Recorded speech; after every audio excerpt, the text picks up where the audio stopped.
Dis avec foi, Père Céleste, au nom de Jésus de Nazareth, je proclame et je déclare que je suis la tête et non la queue. Je suis le premier et non le dernier. Je suis en haut et non en bas. L'Éternel est mon soutien. Il est ma force. Il est mon bouclier. Je proclame et je déclare. Je prospère à tous égards. Je proclame et je déclare. Je suis en bonne santé. Je proclame et je déclare. Je ne mourrai pas avant le temps. Je proclame et je déclare. Dieu est avec moi. Il me soutient. Il me garde. Il me protège contre toutes les attaques de monde des ténèbres. Je proclame et je déclare. Je ne mourrai pas avant le temps. Je proclame et je déclare. L'Éternel est mon soutien. Il me garde. Il me protège. Il est avec moi. Au nom de Jésus de Nazareth, j'ai proclamé, je suis plus que vainqueur. Amen, amen, amen. Que le Seigneur nous bénisse, nous pouvons déposer nos offrandes.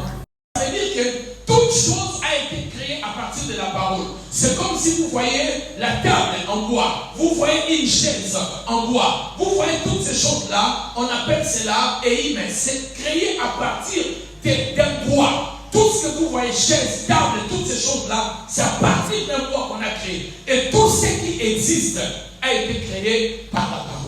C'est pour cela, mes bien-aimés, j'aime la prophétie et j'aime le surnaturel. Mais je vous dis que rien ne peut remplacer la parole. Parce que Dieu ne confirme pas son serviteur. Dieu confirme sa parole. Dieu ne confirme pas un loin de Dieu. Il confirme sa parole. La Bible dit, le miracle accompagnait leur prédication. Lorsque la parole est prêchée et bien déterminée dans le Seigneur, le signe de merveille vont s'opérer facilement. Ce matin, je vais vous partager l'histoire d'un homme que j'appelle les héros des inconnus. C'était un inconnu. C'était une personne qui n'avait pas d'avenir. Mais Dieu est capable de donner l'avenir à quelqu'un qui n'en a pas. L'histoire commence, on nous parle d'un homme qu'on appelait Jabez. Je vais descendre en paix et je vous prie de me suivre avec beaucoup d'attention. La Bible déclare ceci. L'histoire, elle est très importante, cette histoire, pour plusieurs raisons. La première raison, cette histoire se trouve dans les livres de Chroniques. Et dans les livres de Chroniques, c'est un moment où on raconte l'histoire d'Israël, le temps de l'histoire d'Israël.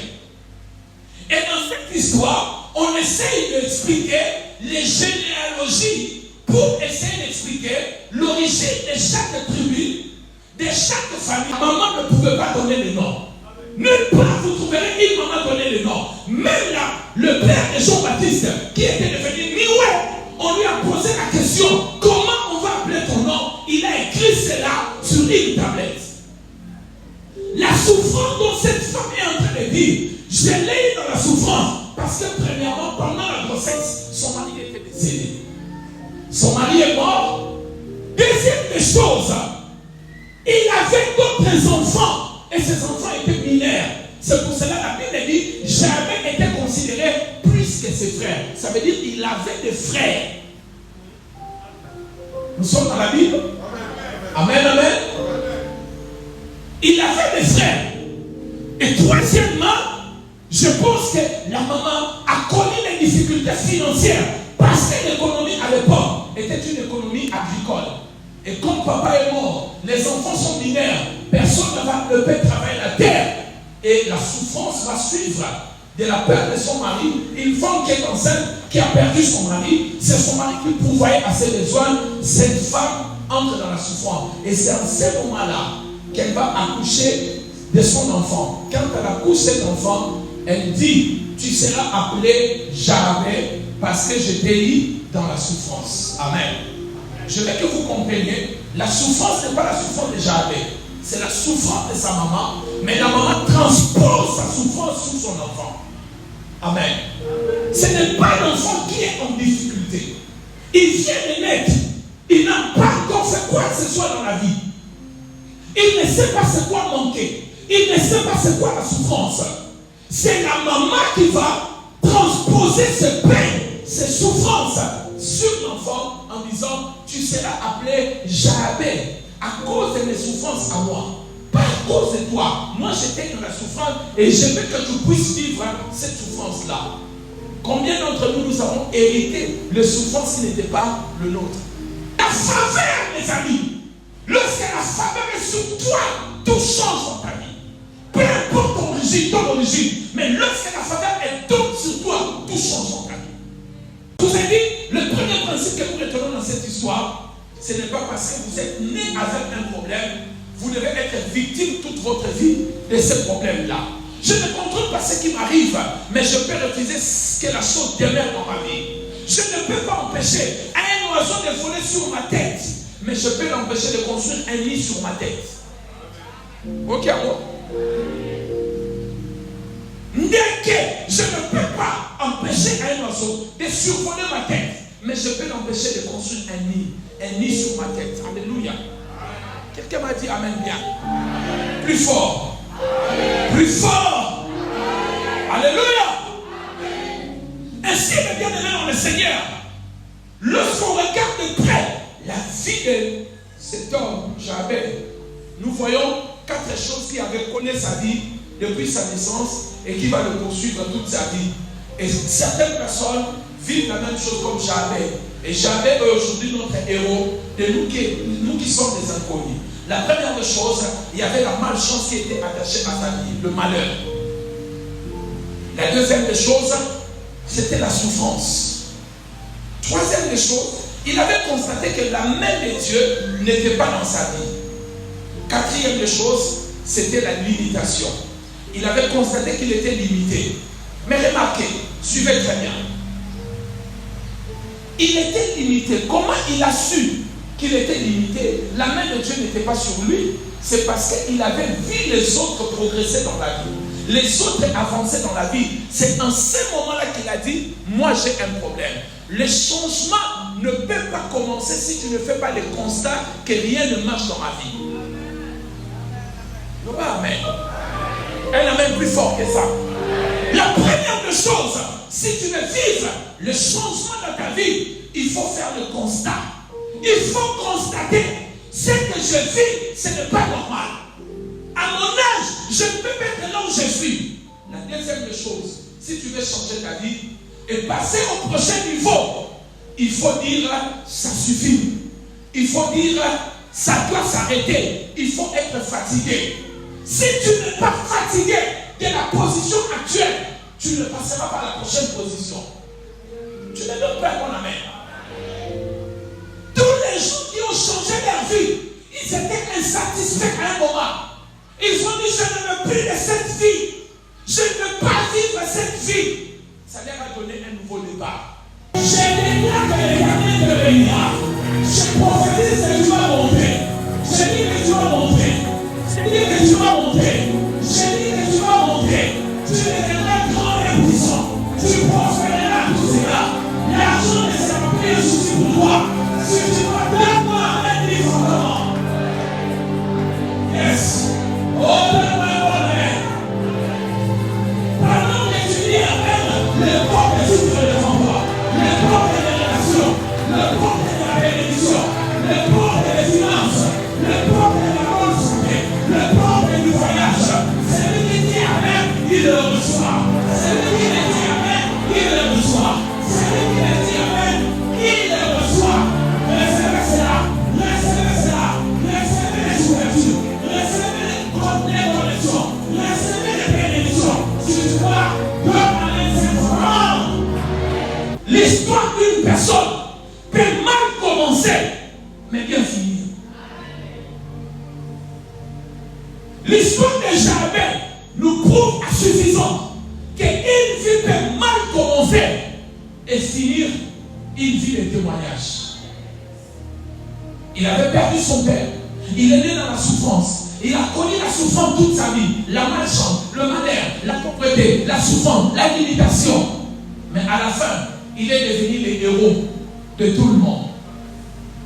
Je vais dire à quelqu'un ici que l'ennemi ne puisse pas vous convaincre que puisque vous avez un mauvais départ dans la vie, plus rien ne s'arrangera.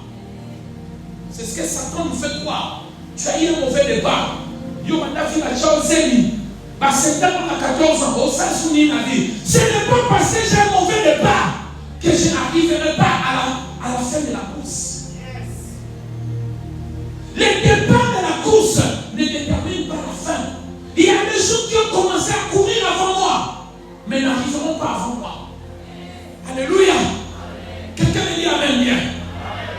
Que personne ne vous trompe. Ce n'est pas parce que vous avez fait des rêves ou vous avez péché contre Dieu que plus rien ne peut se faire et que Dieu ne peut plus rien faire avec vous.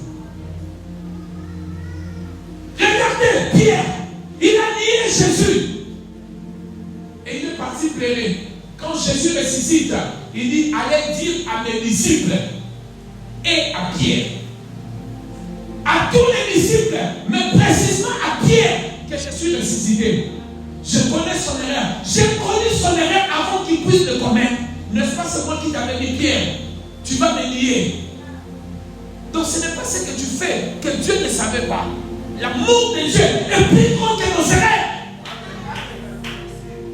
Et Satan va te faire croire à cause de cette faute-là, Dieu t'a oublié. Qui m'a donné son amen? Dieu n'a pas bouché ma destinée. Parce que vous êtes né sous une mauvaise étoile, on va vous dire, toute votre vie vous resterez comme ça. C'est faux. La preuve est Jabet.